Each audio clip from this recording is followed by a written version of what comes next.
कल के सत्संग में, रात्रि के सत्संग में आप जी ने सुना कि एक बहन जिसका नाम चंद्र प्रभा था, पुण्यात्माओं कल गलती से ये दास चंद्र प्रभा की स्थान पर शशि प्रभा बोल गया।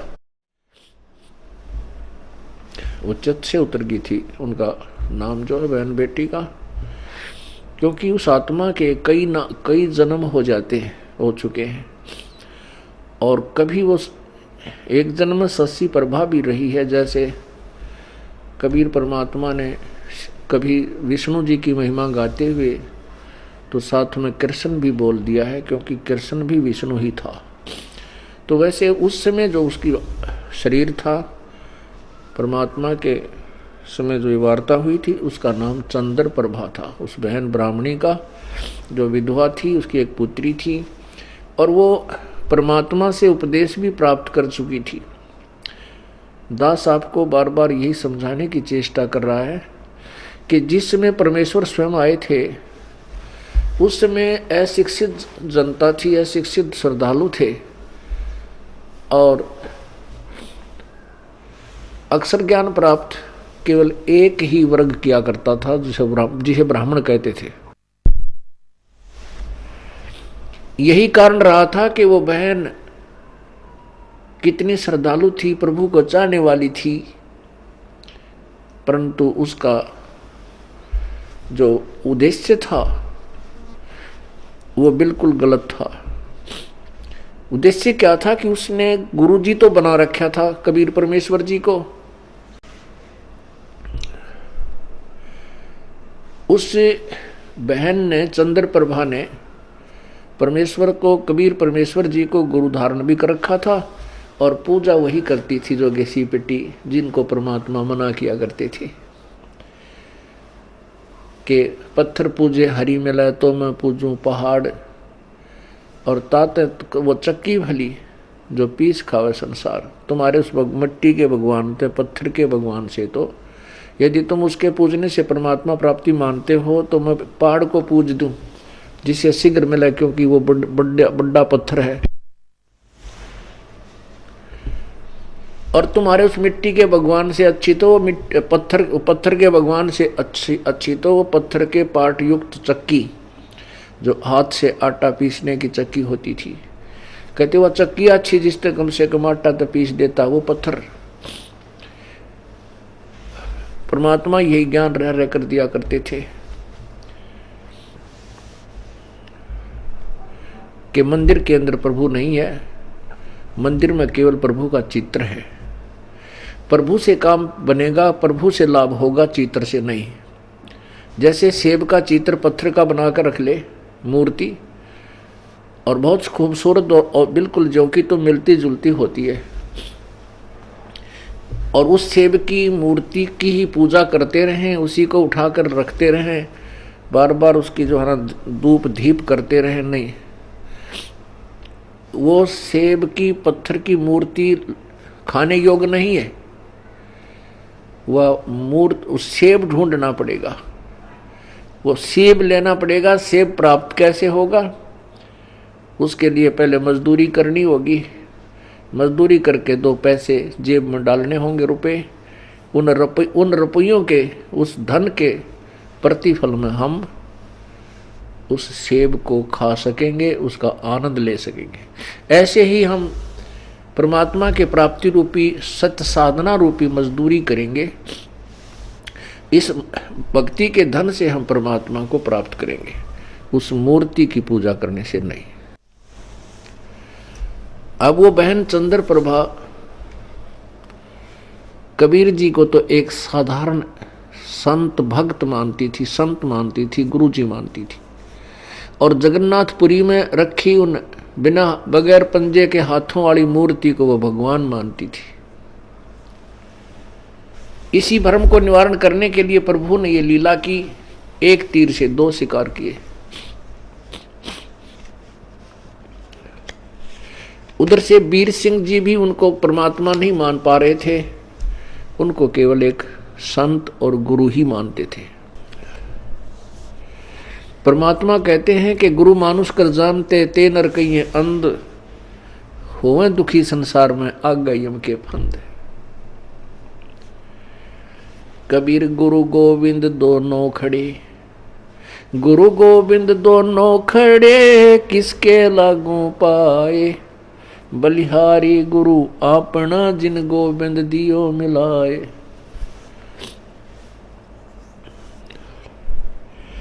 कबीर हरि के रूठता, गुरु की शरण में जावे, कहें कबीर गुरु रूठ गए तो हरि ना होत सहाय। पुण्यात्मा, हमने गुरु जी को परमात्मा मानना पड़ेगा। उस समय तो परमात्मा स्वयं आए थे, लेकिन वो भूमिका गुरु की ही कर रहे थे, एक संत की कर रहे थे। और उस समय परमात्मा स्वयं आए हुए थे तो भी ज्ञानहीन व्यक्ति, श्रद्धालु अनुयायी, तो भी उनको एक सिंपल मैन मानते थे, एक भक्त गुरु संत ही मानते थे। क्योंकि ऐसे सिक्त व्यक्ति जो होते हैं वो ज्ञान के तह तक नहीं पहुंच पाते। कितनी बार समझा लिया प्रभु ने, लेकिन एक वो अक्षर ज्ञान युक्त अज्ञानी संस्कृत भाषा बोल कर और उस भोली आत्माओं को गुमराह कर देता था कि तुम्हारा गुरु तो अशिक्षित है, उसको अक्षर ज्ञान है ही नहीं, वो वेदों और गीता के बारे में जानता ही नहीं, वो तो कोई बकवाद घड़ता है, झूठ बोलता है। तो हम वो अनुयायी जो प्रभु के थे वो विचलित हो जाते थे और वो मान लेते थे उस अज्ञानी अक्षर ज्ञान युक्त प्राणी की इन बातों को कि सचमुच हमारे गुरु जी तो अशिक्षित हैं, इसलिए ये वेदों और गीता को तो नहीं जान सकते।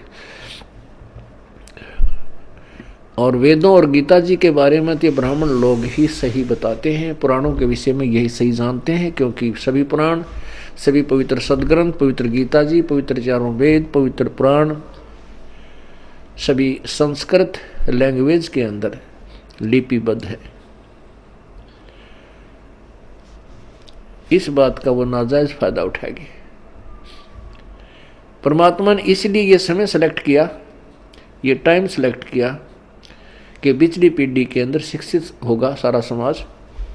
उस समय ये मेरे को पहचान पाएंगे मेरे बच्चे, और इन काल के दूतों को ये धिक्कार देंगे, ठुकरा देंगे, छोड़ देंगे, त्याग देंगे। गुरु मानुष कर जानते ते नर कहिए अंध, ओए दुखी संसार में आग यम के फंद। पुण्यात्मा,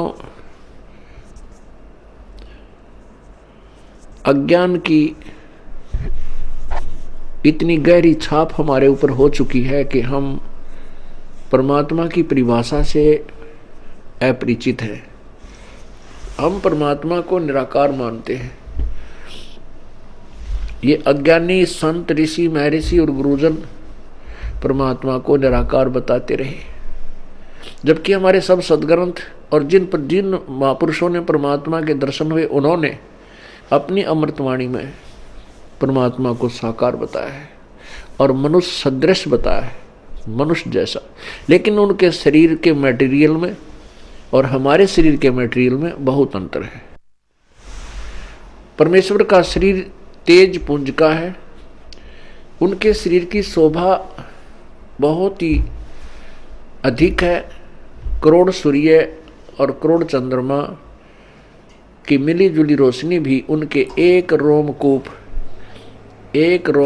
की रोशनी से फीकी है। वो साकार हैं और मनुष्य सदृश हैं। परमात्मा के उस स्वरूप को चरम दृष्टि से नहीं देखा जा सकता, उसको केवल दिव्य दृष्टि से देखा जा सकता है। और परमात्मा जब यहाँ आते हैं अपने उस अत्यधिक तेजों में शरीर के ऊपर एक हल्का ओवरकोट डालकर अपने शरीर के उस वास्तविक तेज को कुछ छुपा करके यहाँ प्रकट होते हैं सहशरीर आते हैं और सहशरीर चली जाते हैं। उसमें वे एक संत, भक्त, हंस और एक जनसाधारण की भूमिका करते हैं। परमात्मा पाने के लिए गुरु जी, गुरु बनाना अति आवश्यक है।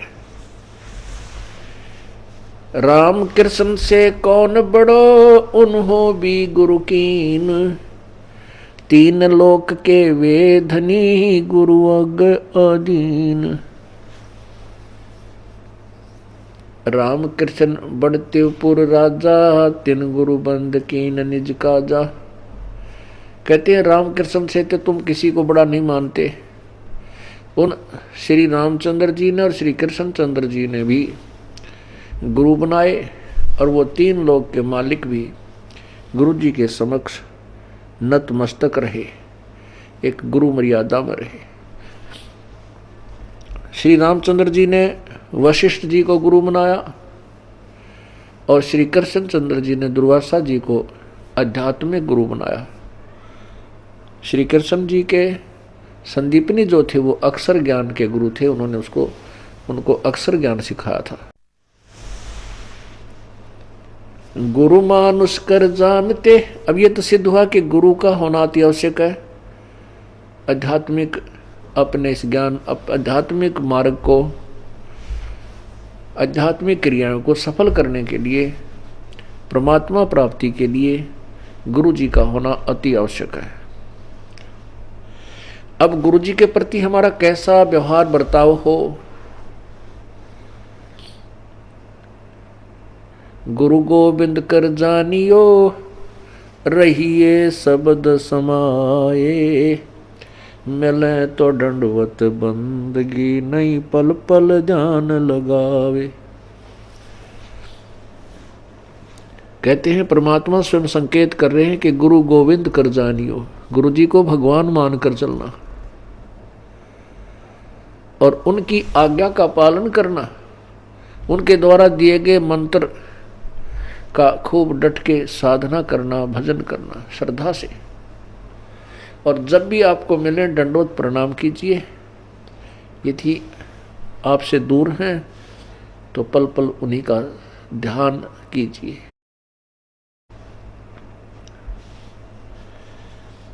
परमात्मा को पाने के लिए हमने वो प्रत्येक प्रयत्न करना पड़ेगा जो प्रभु पाने में सहयोगी है।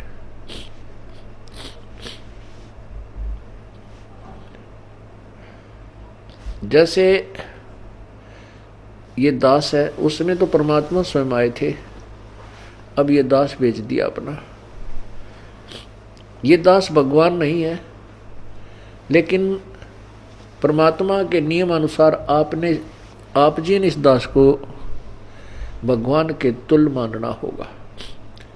आपने परमात्मा मानना होगा। फॉर एग्जाम्पल, जैसे एक मैथमेटिक्स का, गणित का एक प्रश्न होता है ऋण का, उसके अंदर मूलधन ज्ञात करना होता है। मूलधन ज्ञात करना होता है, उसमें सपोज करना होता है, उसमें मानना होता है, मान लीजिए मूलधन 100 रुपये। वो जो मूलधन हमने ज्ञात करना होता है वो तो लाखों और करोड़ों में होता है, लेकिन 100 रुपये मूलधन मानकर फिर दर निकाली जाती है। उस दर को मल्टीप्लाई करके फिर वो वास्तविक मूलधन निकाला जाता है। जब तक 100 रुपये मूलधन नहीं मानेंगे तब तक वो वास्तविक मूलधन आपको प्राप्त नहीं हो सकता, आपका प्रश्न हल नहीं हो सकता और आपको 0 नंबर मिलेंगे। इसी प्रकार ये भक्ति, आध्यात्मिक परमात्मा प्राप्ति रूपी जो प्रश्न है, ये इक्वेशन है, ये क्वेश्चन है, इसको हल करने के लिए, इसको सोल्व करने के लिए आपने इस दास को भगवान मानना पड़ेगा। तब आपकी आध्यात्मिक क्रियाएं सफल होंगी। जैसे आप यहां से जाओगे, आपने परमात्मा देखा नहीं है, आपने इस दास को देखा है, वो परमेश्वर इस दास का रूप धारण करके आपके समक्ष वहां खड़ा होगा। अब जैसा जिसका व्यवहार इस दास के प्रति यहां है वो वैसा ही करेगा। जैसा आपका इस दास के प्रति आपके मन में दोष या श्रद्धा है वो ज्यों की त्यों वहां होगी। जब आपकी वहां एक बार फिर जो है पछोड़ लाओगा परमात्मा, आपके पास भक्ति धन भी है, आपके अंदर गुरु जी के प्रति वह श्रद्धा नहीं है जितनी भगवान के प्रति होनी चाहिए, तो भी आप वहां से रिजेक्टेड हो जाओगे तिरकुटी के ऊपर। पुण्यात्माओं, ये आपको रिहर्सल कराई जा रही है आपसे, और आपने इस रिहर्सल में इस दास को प्रभु मानकर व्यवहार करना है, परमात्मा जानकर हर तरह की क्रिया करनी है। बोलते समय, चालते समय, अंदर में कोई विशेष गुरु जी के विषय में विवेचन करते समय आपने ये जानना पड़ेगा कि जैसे हम भगवान के बारे में सोच रहे हैं, आपने ये विचार करना चाहिए कि हम गुरु जी के बारे में क्या सोच रहे हैं। नहीं, हम भगवान के बारे में सोच रहे हैं। यदि इस दास में कोई दोष देख रहे हो तो आप परमात्मा में दोष देख रहे हो, या तो फिर त्याग जाइए, यहां से चले जाइए। आपको ऐसे गुरु की आवश्यकता नहीं जिसमें आप दोष निकाल रहे हो।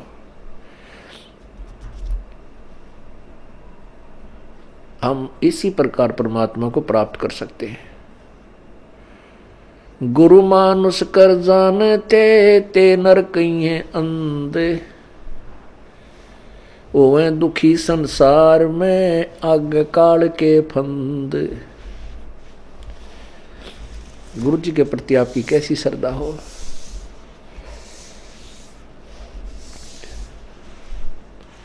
जैसे वो बहन चंद्र प्रभा परमात्मा गुरु जी को भी गुरु भी धारण कर रखा था, और जगन्नाथ जो पुरी वाला भगवान है, जो मिट्टी का माधो, उसको भगवान मान रही, और वो वास्तविक परमात्मा उनके पास रहे, उनसे बात करे, उनको ज्ञान समझा, उसको सुख दे, वो भगवान नहीं। फिर भी श्रद्धा वही थी उस नालायक की। तब परमात्मा ने उसके उस भ्रम को निवारण करने के लिए एक तीर में दो शिकार किए थे। उधर से वीर सिंह बघेल, काशी नरेश भी उनको केवल एक सिंपल मैन और एक संत मान रहे थे। जब वही धोती जो वो बहन चंद्र प्रभा वहां लेकर गई थी जगन्नाथ के मंदिर में, और जगन्नाथ के मंदिर में चढ़ा दी थी श्रद्धा से, और वहां से उठकर वह बाहर परिसर में आकर गिरी थी, आंगन में गिरी, और आकाशवाणी हुई थी कि जगन्नाथ तो बनारस में बैठा है, वो कबीर नाम जुलाहा कबीर रूप में वहां विराजमान है, और तू नालायक यहां आ गई। ये धोती उसने आपसे मंगाई थी, आपने वहां चढ़ानी थी। तब चंद्र प्रभा की आंखें खुली, कोई ये तो भगवान थे। जब चंद्र प्रभा और सैनिकों ने आकर के दृढ़ विश्वास दिलाया तो वीर सिंह बघेल के मन में भी यह बात सेट होगी, कोई ये तो परमात्मा है। जब उनके हृदय में ये बात समाई कि तो प्रभु हैं, तब उनको पुनरुपदेश दिया प्रभु ने। वीर सिंह से कहा कि नाम ले दोबारा, कित का सार नाम के चक्कर में पड़ रहा है। पहले अपने हृदय ने साफ कर और फिर डट का भजन करो, ताकि तुम परमात्मा पाने योग्य हो सको।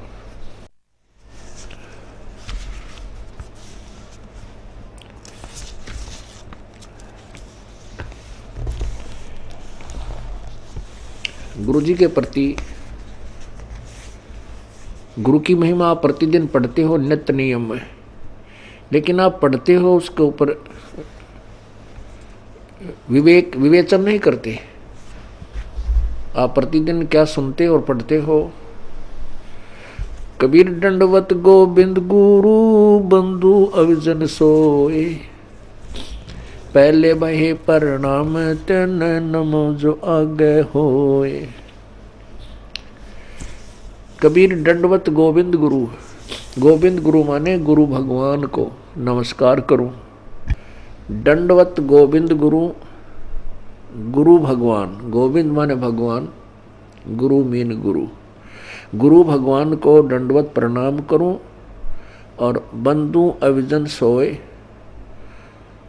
पहले भय प्रणाम ते नमो जो आगे होए। ऐसे महापुरुष गुरुदेव के तुल आगे और पीछे जो भी आए हैं उन संतों को नमस्कार है। गुरु को कीजय दंडवतम, कोटि कोटि प्रणाम, कीट न जाने भृंग को यूं गुरु कर ले आप समान।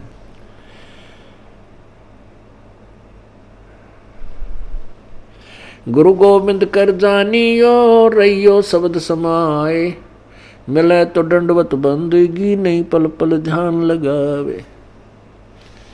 अपने गुरुदेव के प्रति परमात्मा तुल श्रद्धा बनाओगे तभी आप परमात्मा के चरणों में परमात्मा को प्राप्त कर सकोगे।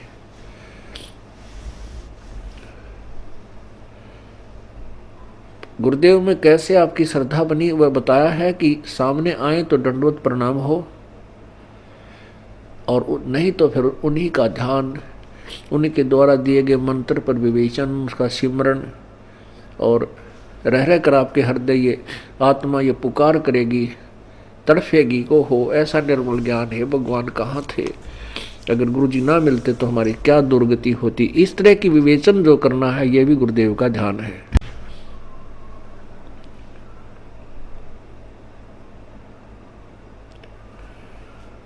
अब क्या विचार करना हमने, सतगुरु के उपदेश का लाया एक विचार, जय सतगुरु मिलते नहीं जाते नरक दुआरे। सतगुरु का अर्थ होता है तत्वदर्शी संत, यथार्थ ज्ञान प्रकाशक। जो सच्चा ज्ञान देने वाला है वो सतगुरु होता है। सतगुरु के उपदेश का लाया एक विचार, जय सतगुरु मिलते नहीं जाते नरक दुआर।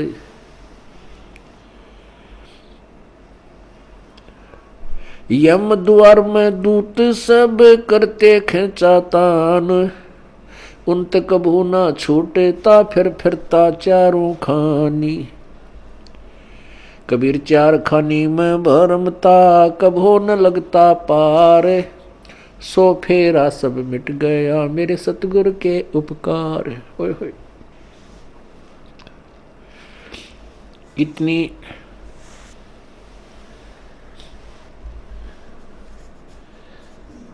हृदय विदारक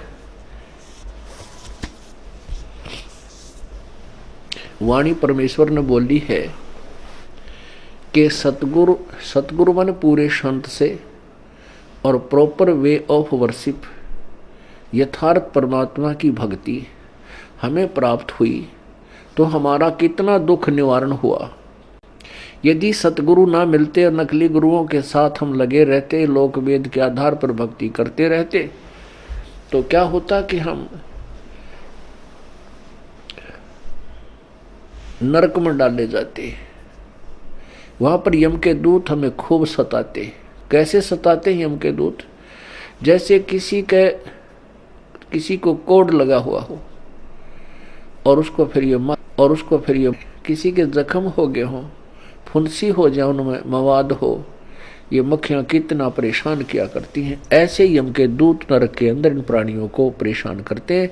इनके शरीर पर ऐसा उस पाप के कारण ऐसी व्यवस्था बन जाती है सूक्ष्म शरीर पर, और जिसमें यहाँ से लेकर के यम के दूत चलते हैं भक्तिहीन प्राणी को, और जो भक्ति कर रहा है लेकिन शास्त्र विरुद्ध कर रहा है उस प्राणी को, तो वहाँ नरक में डालने के लिए झुंड के झुंड को, पूरे समुदाय को लठ मार मार कर ले जाए।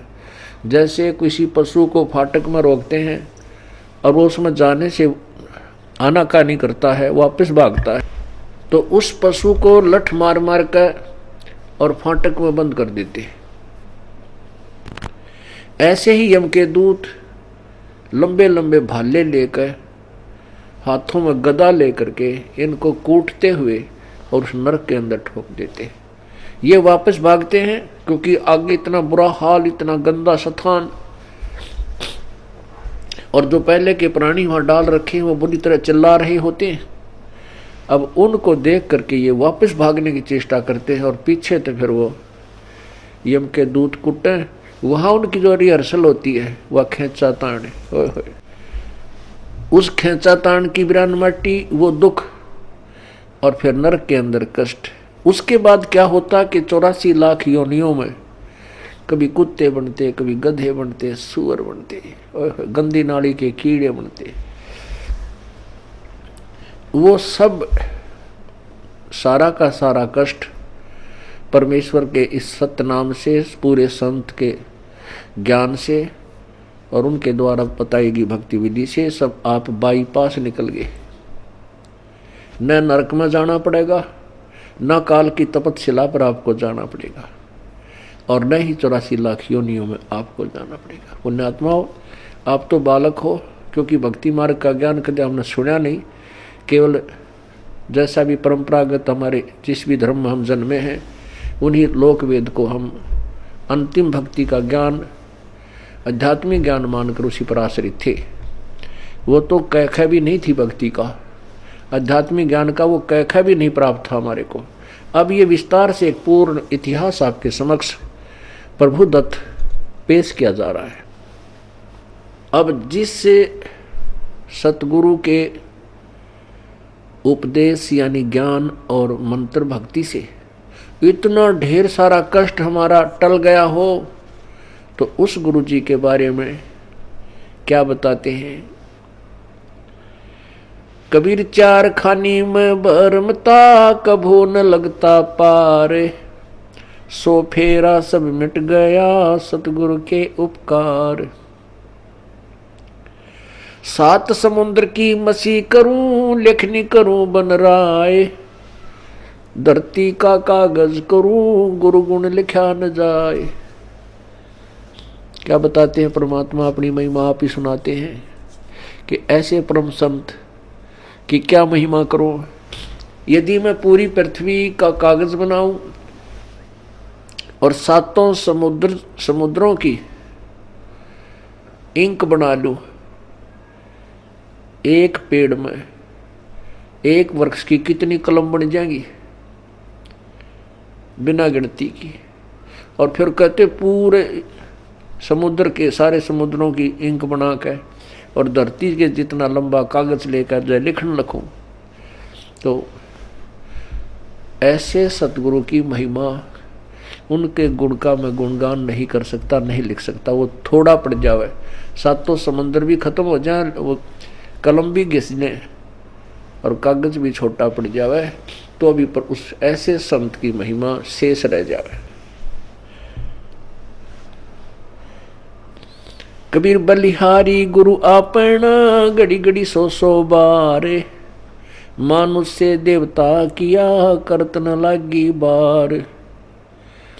कबीर गुरु को मानुष जो गेणे और चरणामृत को पान, ते नर नरक में जावेंगे जन्म जन्म हों समान।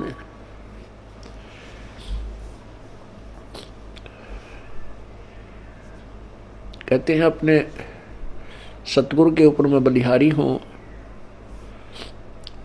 घड़ी घड़ी 100 बार उनके द्वारा दिए गए ये अनमोल ज्ञान रह रह कर उमंग के साथ याद किया जाता है, और ऐसे संत के प्रति एक विशेष श्रद्धा बनती चली जाती है। बलिहारी गुरु आपना, घड़ी घड़ी 100 बार, मानुष से देवता किया करत न लाई वार। हम मनुष्य का शरीर अवश्य रखते थे, लेकिन कर्म मनुष्य के हमारे नहीं थे। मनुष्य के कर्म अब प्रारंभ हुए हैं, बुराइयों से दूर होना और परमात्मा का यथार्थ भक्ति मार्ग ग्रहण करना। किसी को लूटना नहीं, चोरी नहीं करना, मिलावट नहीं करना, रिश्वत नहीं लेना, किसी की आत्मा नहीं दुखाना, क्योंकि आत्मा हम वैसे नहीं दुखाने से बंद हो सकते। हम मिलावट करने से या रिश्वत लेना वैसे नहीं छोड़ सकते जब तक हमें इसके होने वाले दुष्प्रभाव का ज्ञान ना हो। जैसे विष से हम क्यों डरते हैं? क्योंकि उससे होने वाले दुष्प्रभाव से हम पूर्ण परिचित हैं। और नादान बालक उसी बोतल में जिसमें विष रखा हो मुंह का लगा कर पी ले और जान मृत्यु को प्राप्त हो जाए, जान से हाथ धो बैठे। ऐसे ही जो बुराइयां करते हैं वो अपना जीवन बर्बाद कर रहे हैं। जिसमें हम तत्व ज्ञान के कारण ये पूर्ण ज्ञान हो जाएगा कि जो हम कर्म करते थे वो विष खा रहे थे, तो हम अब पुनः विष नहीं खा सकते। इसलिए परमात्मा अपनी महिमा भी बताते हैं कि गुरु मानुष से देवता किया और करत न लागी वार।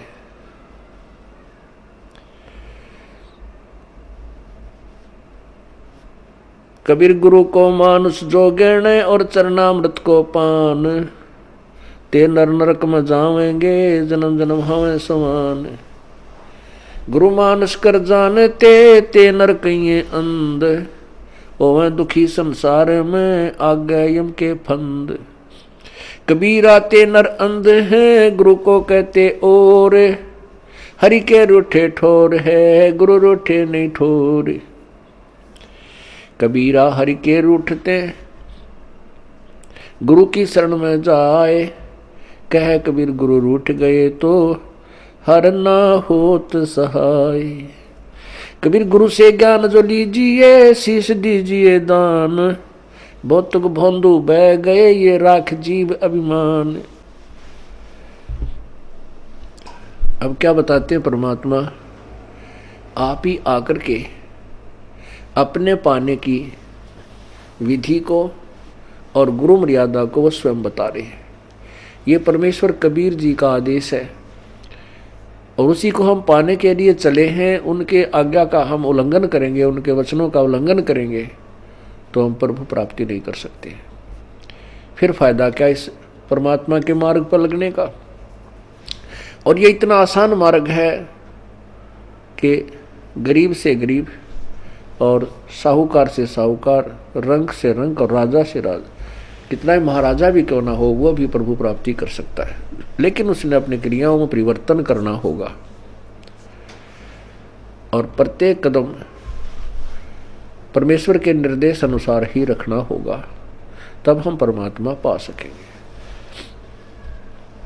अब क्या बताया है कि गुरु गोविंद दोनों खड़े हैं किसके लागू पाए।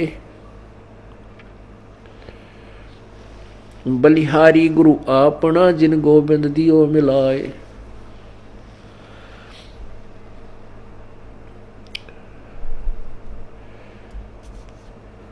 कबीर गुरु के रूठ त्या हरि की, कबीर हरि के रूठ त्या गुरु की शरण में जावे, कहे कबीर गुरु रूठ गए तो हर ना होत सहाय। परमात्मा स्वयं ही बता रहे हैं कि एक तरफ गुरु जी खड़े हैं और दूसरे साथ में परमात्मा खड़े हैं, तो किसके हम चरण छुएं, किसका विशेष आदर करें, किसकी चाह प्रथम करें? आप ही उत्तर दे रहे हैं कि बलिहारी गुरु आपना जिन गोविंद दियो मिलाए। अब इस उदाहरण को आपको समझाया जाएगा कि जैसे एक मटके में गड्ढे में जल है, वो तो समझो भगवान है। एक तरफ हैंडपंप खड़ा है वर्किंग पोजीशन में, चालू हालत में। एक तरफ तो हैंडपंप यानी नल है, एक तरफ एक मटके में घड़े में जल है।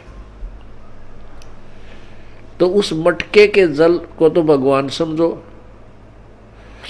और नलके को गुरु जी समझो।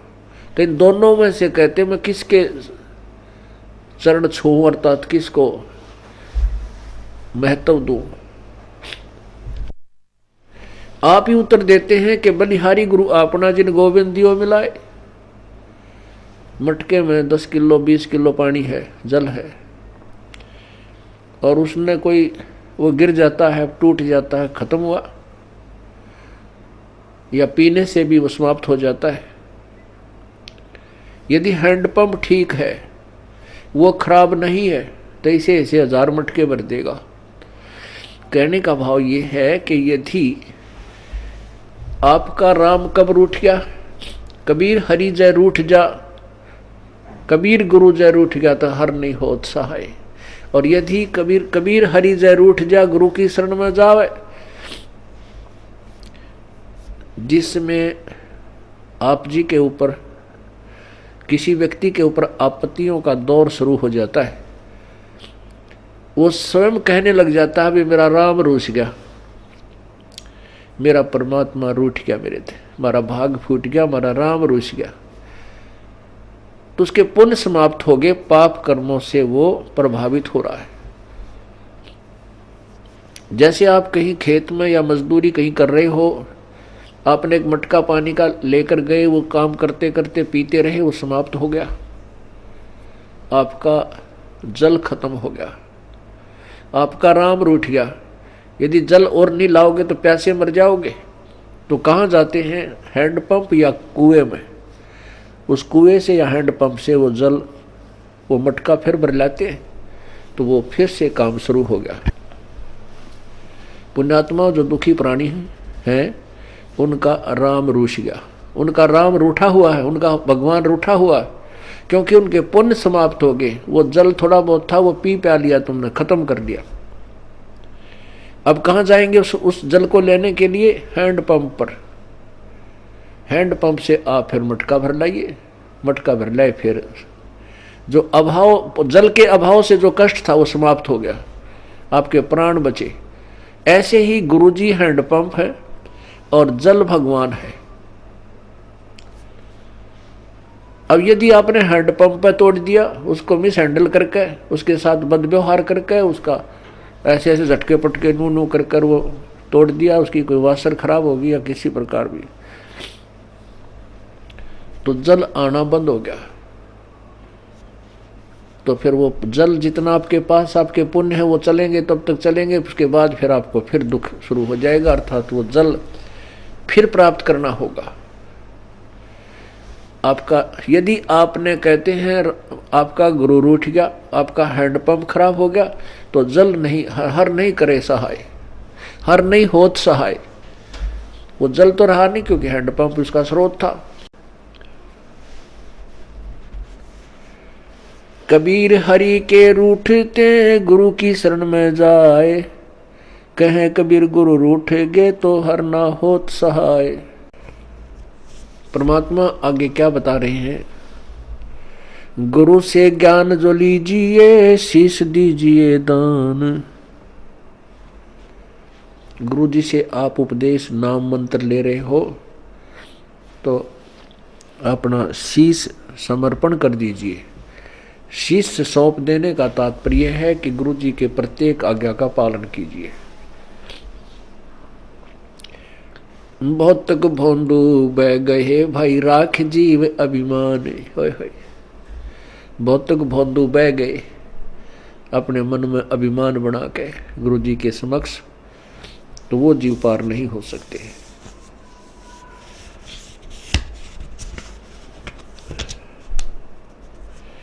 तन मन दिया तो भला किया, सिर का जासी भारे, जो कबहू के मैं दिया भाई बहुत सहे सिर मारे।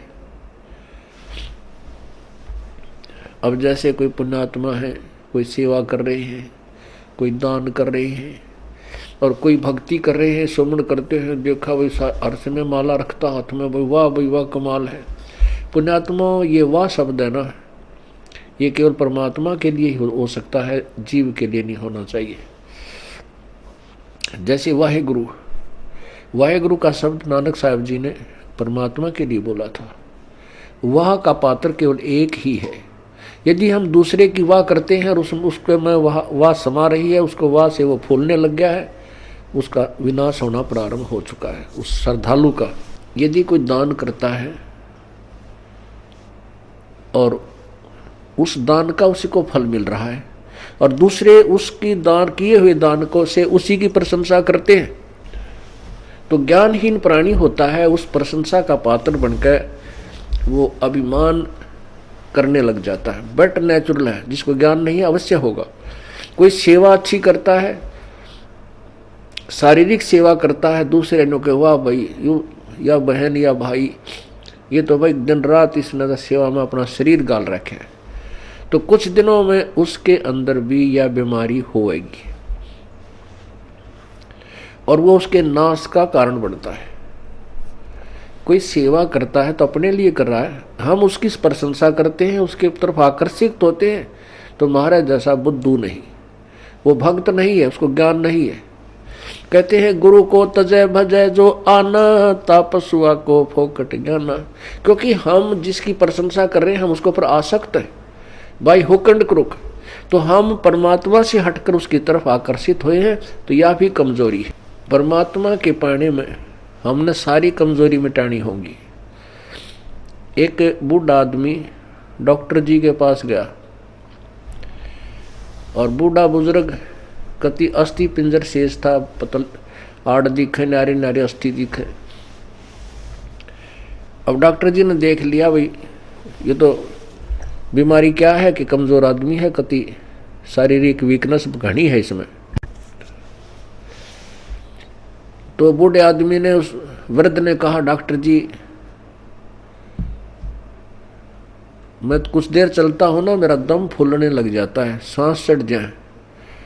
डॉक्टर बोला भाई महाराज बुजुर्ग कमजोरी है आपको, आपका शरीर कमजोर हो गया। फिर कहता है गुरु डॉक्टर जी मैं खड़ा होता हूँ चक्कर आवे हैं। डॉक्टर बोला बूढ़ा कमजोरी है। फिर बोला जी पिंडी बढ़के हैं, यानी पिंडलियों में दर्द हो जाता है। डॉक्टर बोला कमजोरी है। और बूढ़े को गुस्सा आ गया।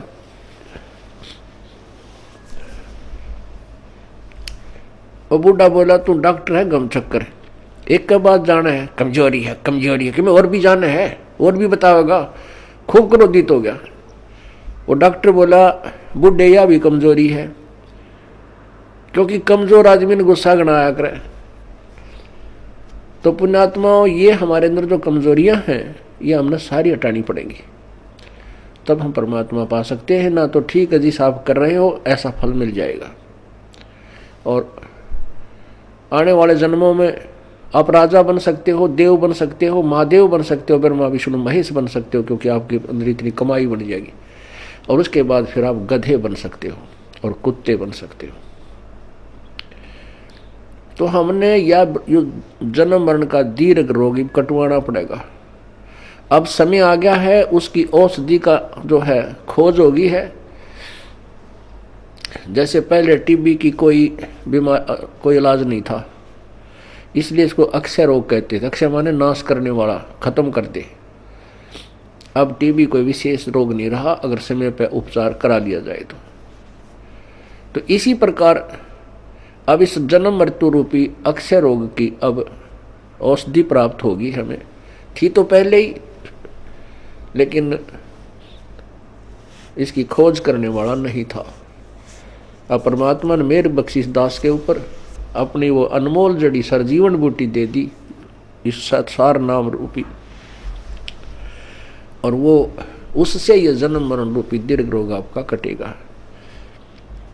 तो उस औषधि उपचार में आपने जो परहेज रखने हैं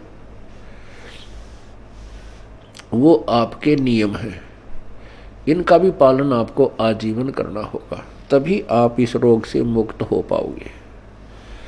अब जैसे हम एक दूसरे पर आसक्त होते हैं, जो बड़ा अच्छा पाठ पढ़ता है, इसकी बड़ी अच्छी प्यारी बोली है, अरे पाठ भगवान की वाणी है, परमात्मा ने वाणी लिखी है, और वही वाणी आपको पढ़ के सुना दे, और या कोई गा के सुना दे, मीठी आवाज में सुना दे, बाकी आवाज में सुना दे, उस पर अमल हो। अब जैसे कोई शराब पिए पड़ा था और दूसरा व्यक्ति जाके कहने लगा कि भाई तुम्हारा चोरी होगी। वो शराबी कहता है चोरी होगी? अच्छा चोरी होगी, फिर बता क्या हो गया? चोरी हो गया। अब वो कोई कहे, उस शराबी नो कहे तेरी आवाज़ अच्छी नहीं, कोई गाने वाला आवे उसको बुलाओ। और वो नो क्योंकि वो शराबी होगा, फिर दूसरा शराबी कहता है आपका चोरी हो गई, वो चोर भी नो कहे, और जिसका चोरी हो रही वो भी नो कहे चोरी हो गई। अरे नालायक को। फिर वो नो कहता हाँ ये बहुत बढ़िया बोल रहा है, इसकी आवाज़ बहुत प्यारी है, चोरी हो गई। और उसने नो कहा जाकर सिंपल वे में, भाई तुम्हारा घर में चोरी होगी और बहुत नुकसान हो गया है।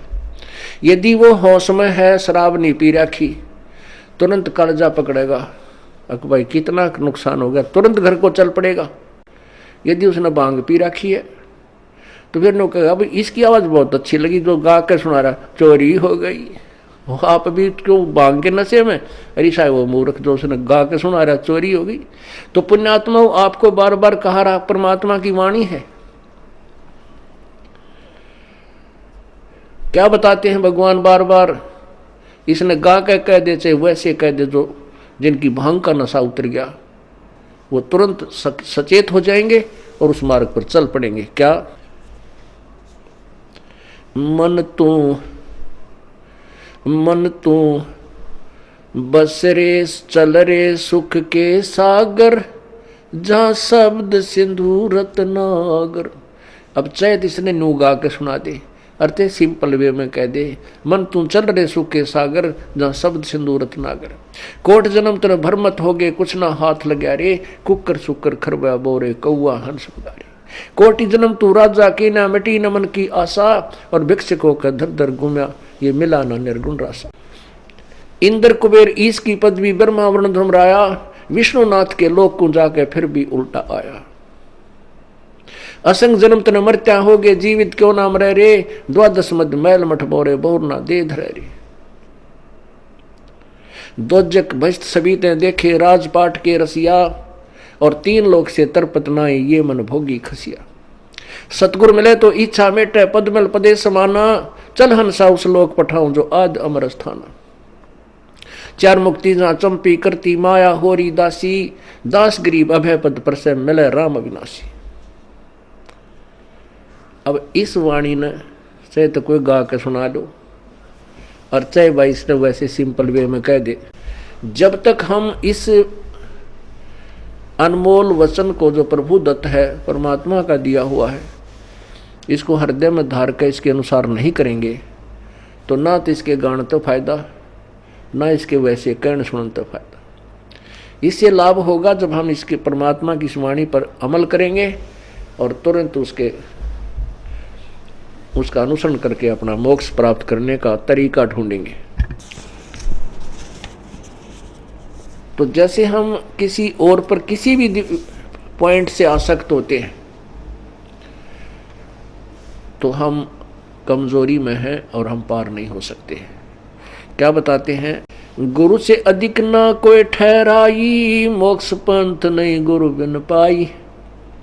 राम कृष्ण बढ़ती उपुर राजा, तिन गुरु बंद की न निज काजा। गेहि भक्ति सतगुरु की करही, आदि नाम निज हृदय धरही।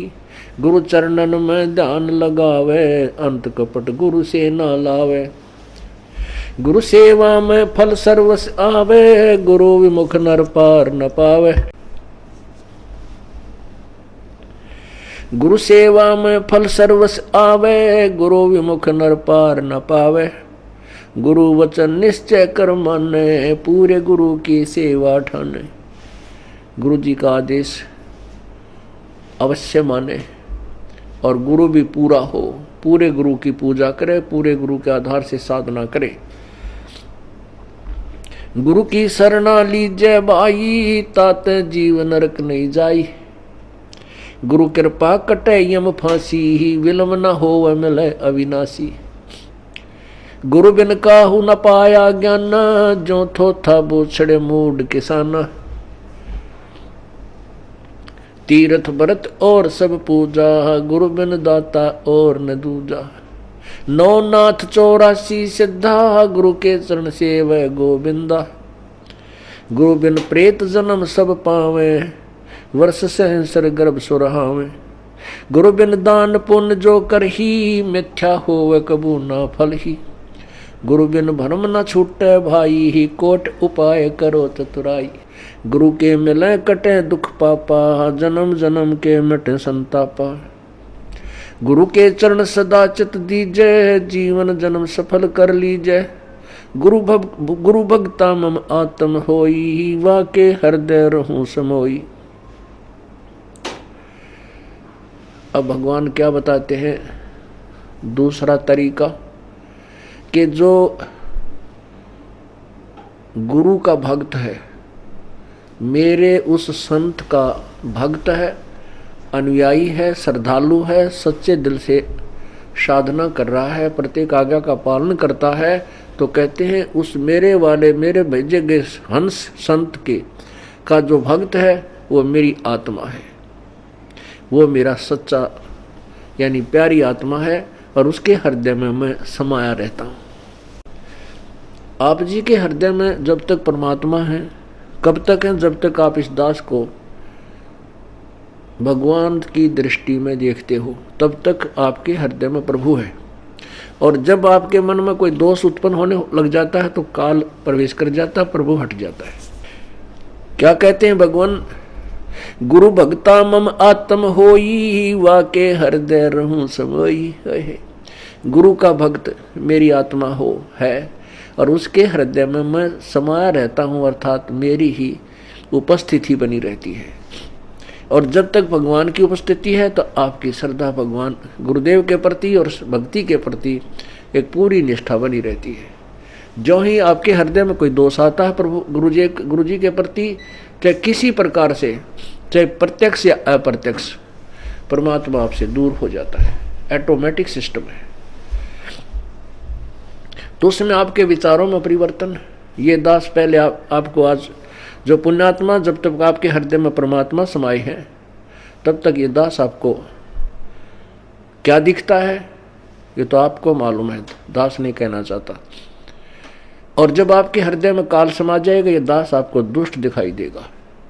दास वही है, पहले भी वही था और बाद में भी वही है, और आगे भी ऐसा ही रहेगा। आपने अपना ही शीशा, जैसे हम दर्पण में मुंह देखते हैं, फेस देखते हैं शीशे में, अगर वो शीशा खराब है तीसरा बूंदा मुंह दिखाओगा, बांगा बांगा।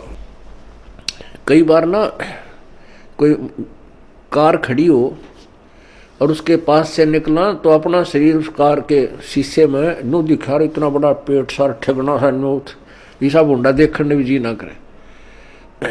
तो ऐसे ही जैसे कोई शीशा खराब है, उसमें मुंह देखे सा बूंदा दिखे, कोई मोटा मोटा कति मर रहा टेढ़ा मेढ़ा, और बढ़िया दर्पण है तो जो का तू दिखाता है। तो पुण्यात्मा, जब तक आपका अंतःकरण हृदय रूपी मिरर बिल्कुल स्वच्छ है, साफ है, तो ये दास आपको कति भगवान दिखाई देगा। जब आपका अंतःकरण किसी दुष्ट ने या आपके अभिमान ने बर्बाद कर दिया तो ये दास आपको बूंदा दिखेगा। जैसे आपका फेस जैसा है वो तो आपका स्पष्ट दर्पण ही दिखा सकता है, यदि दर्पण ही खराब है तो आपके ही चेहरे में कितने दोष दिखा देगा। अब जैसे ये क्रोथा कांड हुआ, इसके पीछे बहुत ही भयंकर षड्यंत्र था। उन लोगों की पोल खुल गई जो धर्म की आड़ में दुनिया को भ्रमित किए बैठे थे, उनके ज्ञान की पोल खोल दी और वो कति चौड़ चपट हो गए। अब उनको भय हो गया कि तुम्हारे अनुयायी तुमसे भागेंगे और तुम्हारे पास कोई जवाब नहीं, दुनिया तुम्हें थूकेगी। तो उन्होंने ऐसे झूठ झाट बोल कर राजा और प्रजा को भ्रमित करके इस दास के प्रति ना जाने के तूफान झूठ बोल दिए। तो उन अज्ञानियों के द्वारा फेंके गए गंध से जिनका अंतःकरण रूपी दर्पण खराब हो गया, उनको ये दास बुरा लगने लगा, अनुयायियों को। और जिनके उनके द्वारा फेंके गए गंध का जिसके अंतःकरण रूपी दर्पण पर कोई असर नहीं हुआ, ये दास उनको जो का तो वही दिखाई दे रहा था। तो यहां परमात्मा हमें यही बताना चाहते हैं, गुरु भक्ता मम आत्म होई, वाके हृदय रहूं समोई। कि गुरु का जो भक्त है वो मेरी आत्मा है और उसके हृदय में मैं रहूंगा। और यदि किसी भी कारण से आपके हृदय में दोष आ जाता है तो प्रभु वहाँ से हट जाते हैं, और काल भगवान तो तैयार है, वो तो फिर तुरंत आकर के कुर्सी संभाल लेता।